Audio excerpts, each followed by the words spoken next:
আছেন সবাই? আলহামদুলিল্লাহ আমিও ভালো আছি। গরুর পিলি যে যাই বলুন, আজ আমি রান্না করব গরুর তিল্লি। তার জন্য আমি একটা আস্ত তিল্লি কেটে ছোট ছোট করে নিয়েছি। তিল্লিটা গরম পানিতে ফুটিয়ে নিব, কারণ এটার ভিতরে অনেক কালো ময়লা থাকে। তো তার জন্য আমি ফুটানো গরম পানিতে প্রায় 5 মিনিটের মতো জাল করে নিয়েছি। অনেকটা কালো কাঠ বেরিয়েছে, এরপর ছেঁকে নিলাম।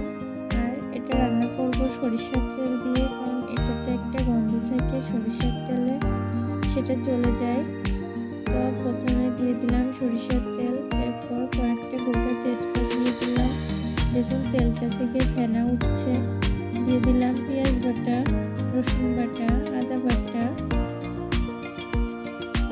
হলুদের গুঁড়া, শুকনো মরিচের গুঁড়া, লবণ, সমস্ত মশলা দিয়ে, গরম মশলা গুঁড়া, রাঁধুনি মশলা সব কিছু দিয়ে মশলাটা সুন্দর মতো কষিয়ে নিতে হবে।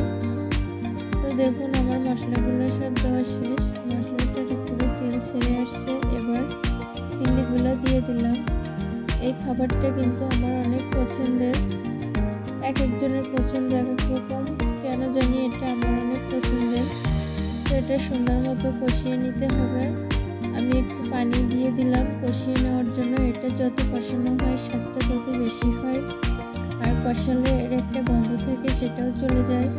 তো একটু ভাজা ভাজা হয়ে এলে আবারও পানি দিয়ে দিলাম।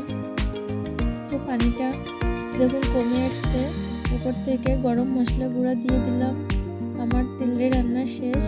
এটা কিন্তু রুটি কিংবা ভাতের সাথে খেতে খুব ভালো লাগে। সবাই খেয়ে দেখবেন, আশা করি ভালো লাগবে। সবাই ভালো থাকবেন। আল্লাহ হাফেজ।